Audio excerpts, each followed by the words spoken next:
Welcome to the channel, everybody, where today we have the biggest game here in the Minnesota Twins franchise. It's episode 79, game 163, between the Minnesota Twins and the Boston Red Sox. It's our third season of the series. It's been easily our best, but we haven't played our best down the stretch. That means that in order to make it to the postseason, we need to win one more game just to make it to the wild card round to face the New York Yankees. We're at home today in game 163, and the start goes to Yadier Alvarez. I chose him over Mike Foltynewicz because I think Alvarez has played well lately, and he was the more rested pitcher. But we were facing a red-hot Red Sox lineup. They had 6 players in their starting lineup in hot streaks. Alvarez coming in with a hot streak of his own, but he loses control against Brock Holt to begin the day. And 2 batters later, it's the Red Sox most productive player this season. It's not Mookie Betts, it's Xander Bogaerts, hitting .315 on the year, as Holt takes off for second base, and Garver has him thrown out. 0-2 to Bogaerts, and he'll foul tip it into Garver's glove. Nice first inning for Yadier Alvarez. For the Red Sox in this one-game winner-take-all series, it's Rick Porcello on the mound, and his numbers were very good. For our offense, we came in with a few cold streaks, and the top of our order, our best players, were really fatigued. But it's the biggest game of the year. And here's Paul Goldschmidt working the count full, and the 3-2 is popped up behind first base, and it's tracked down by Hanley Ramirez in shallow right. A quick 1-2-3 inning for Rick Porcello as we'll go top of the second. Mookie Betts is their cleanup hitter, hitting .288, 23 home runs. 0-1 pitch is fouled away as Alvarez gets ahead, and then Betts makes him work. We see this a lot with Alvarez, many deep counts. Here's a sharply hit ground ball by Betts. It gets past Miguel Sano. Leadoff batter reaches again. Next up, it's Blake Swihart, grounded to the right side, and the Twins go 4-6-3 double play. 2 down for Pablo Sandoval, who will ground to Josh Harrison. Alvarez allows the leadoff batters to reach each time, but still faces the minimum through 2. Bottom of the frame, this is Miguel Sano sending his bat into the stands. He gets a new piece of lumber and gets underneath this one. It's a towering fly, headed out to the warning track. This ball is gone! Home run, and the Twins take a 1-0 lead. This ball had incredible arc. This is what punters look for in the NFL. Check this out. I saw it land in the field of play. I didn't actually see this until the replay. It hits off this digital score bar, not sure what they call it, the technical term, but it's a solo home run. Next up, Nelson Cruz. He'll rip this one to deep left, but it will not reach the seats. Josh Harrison with 2 down, can't hit the curveball. So what does Porcello do? He goes right back to it. Harrison down swinging. Top 3 for Yadier Alvarez, the 7-hitting Jackie Bradley Jr. up the middle on a 3-1 count. Bradley holds up at first base, then Starlin Castro, the ex-Yankee, helping out the Sox. 2 straight hits, and they're continuing to get deep counts off of Alvarez. Here's Brock Holt. Takes a strike high, 0-2, and he'll swing. Big strikeout for Alvarez, trying to keep the Red Sox scoreless. Here's Hanley Ramirez. No call there on the close pitch. Alvarez right around the zone, but can't get a strike. 3-0 in there. Another one in the air to center field. There goes Buxton all the way back to the track, and he's got it. So the innings for Alvarez far from perfect, but the Red Sox can't score. One of our better offensive players down the stretch has actually been Byron Buxton, but he too waves and misses at the curveball. 2 away for Charlie Blackmon. He does hit the curve, not very well, and the throw pulls Ramirez off the bag. E5 for Pablo Sandoval. Inning extended, and Yunel Escobar can't make the Sox pay. Pop fly into shallow right center. Let's go top 4. Red Sox got the leadoff batters to reach in each of the first 3 innings, as Alvarez falls behind Bogaerts, who draws the walk. Another long count. Mookie Betts the batter, chopper left side. Sano wants the aggressive play and can't get Bogarts, so the first two reach. Next, Swihart through the infield, a slow roller. Bogarts rounds third. Blackman's throw not in time. Red Sox tie it with 2 aboard and nobody down. Jackie Bradley Jr., he does ground it to Goldschmidt. They get 1, can't double him up at first base. 2 down for the Red Sox, and here's Castro with a laser to center. Buxton, though, doesn't have to move very far. Red Sox tie it. Can the Twins get something going? They had just 1 hit to this point from Sano, as Goldschmidt, he too struggles with that curveball. Another strikeout for Porcello. Nelson Cruz 0-2. It's the breaking ball again. Popped up here in the infield. Ramirez got it. Twins with just 1 really good hit through 4 innings. Top of the 5th, 5 straight leadoff batters reach for the Red Sox. And at this point, we had to worry about the pitch count already for Alvarez. And we can see that control just not getting good enough. There were so many close pitches, but weren't getting called strikes. 3-2. Brock Holt stays patient, and he'll walk on to first base. That would be it for Alvarez, lasting 4 innings, and leaving 2 aboard for Tyler Duffy, who's been really big for us out of the bullpen, really all series long. The first batter he faces is Hanley Ramirez, who lines 1 to left field, cut off by Rosario, and the Red Sox take the lead 2-1, still nobody out. Xander Bogaerts, line shot right field, another run comes home, and it looks like the Red Sox could really take control of this game. They have the lead and are looking for more. Mookie Betts, full count, aired out left field. Rosario tracks it down as they move another runner up 90 feet. The missed throw there, at least picked up by Duffy, trying to end the inning. 2-2, breaking ball. Garver blocks it, but he doesn't pick it up, and Ramirez scores. I was controlling Duffy there. I don't know why. Just the strangest thing there. Another run scores. We actually turned to Tyler J. I had him warming up because there were a bunch of lefties upcoming. He was the only one warm. I thought Duffy would last longer, but he gets the strikeout on Sandoval. Now the lefties are up. Jackie Bradley Jr. Jay jumps out ahead and strikes him out as well with that slider. So the damage is done, but at least it's reasonable. 4-1 Red Sox.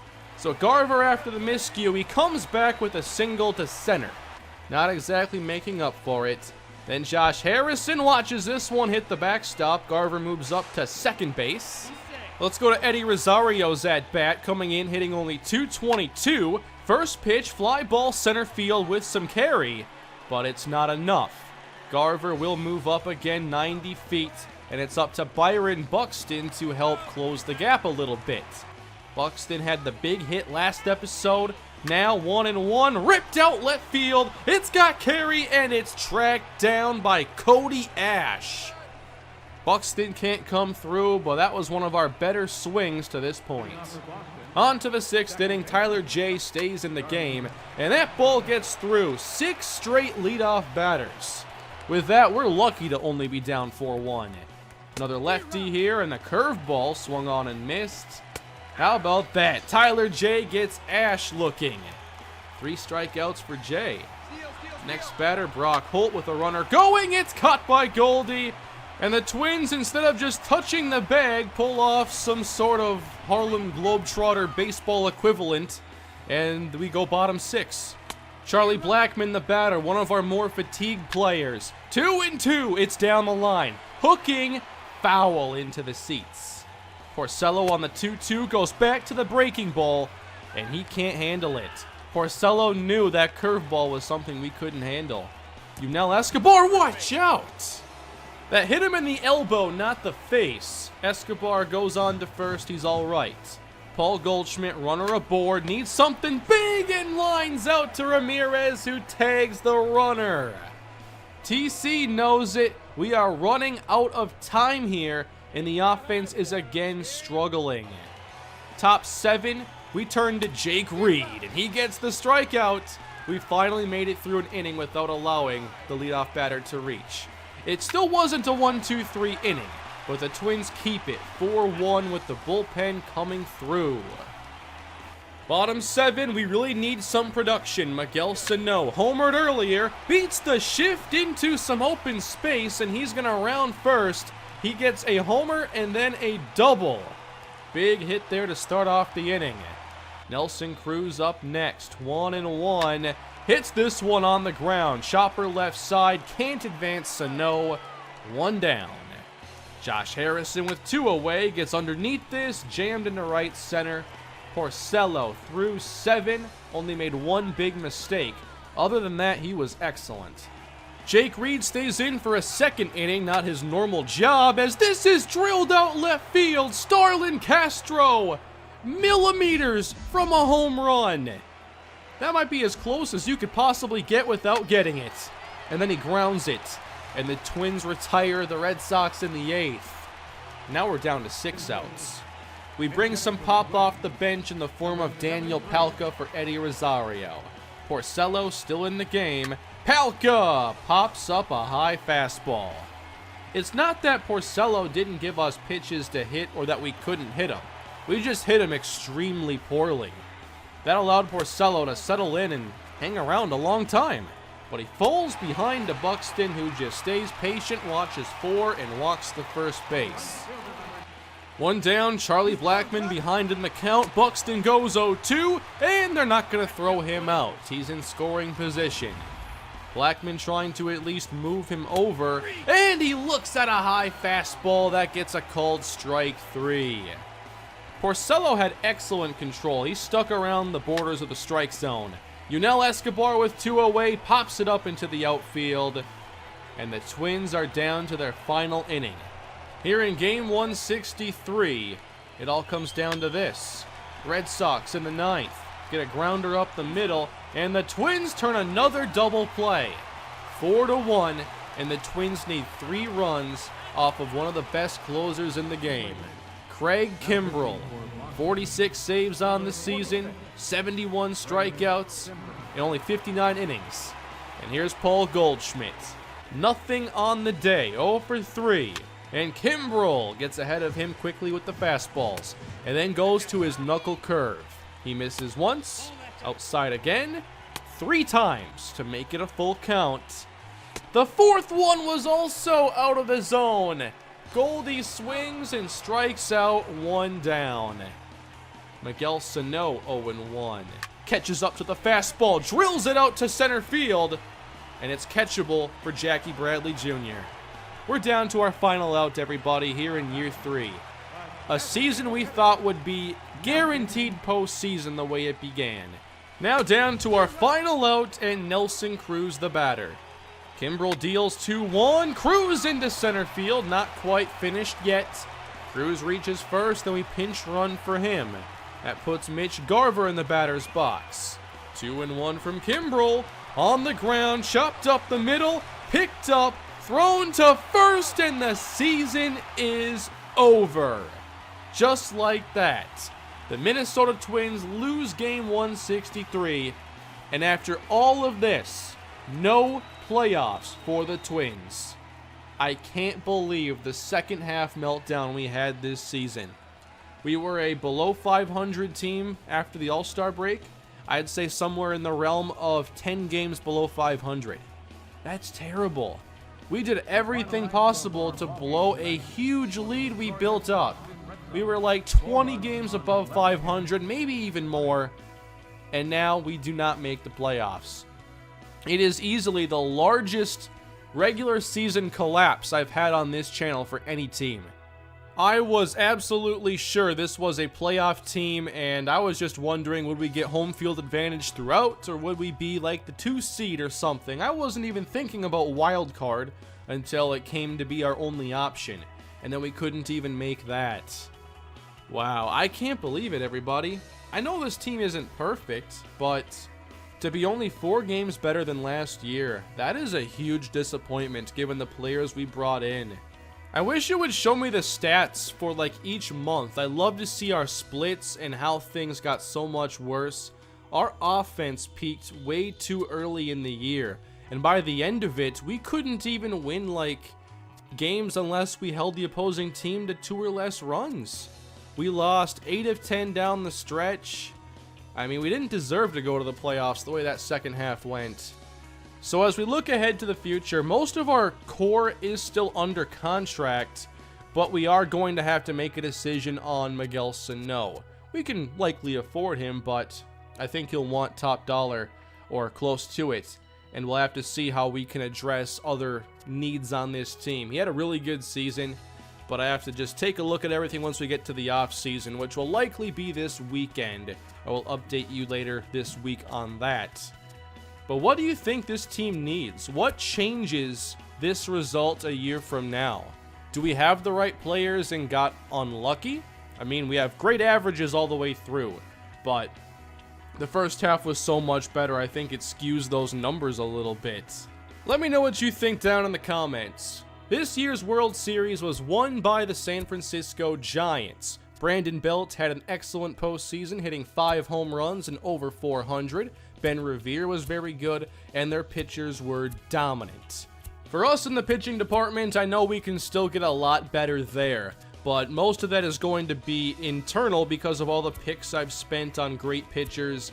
Next year, there are a variety of players that are going to get more chances that I actually drafted. We've only seen Maxwell Fowler at the bigs for any considerable amount of time. But definitely next year, it's going to be time for Gary Tadano to enter the big league rotation. I think that we're also going to see Willie Ordonez. Maybe a couple of batters will make it in there.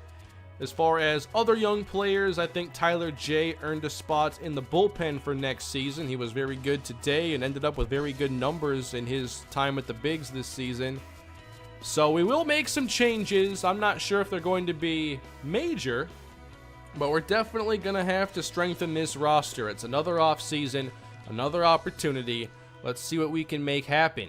So thank you all for watching. This was a long season with many episodes, and I thought it would be a little bit longer, but that's not the case.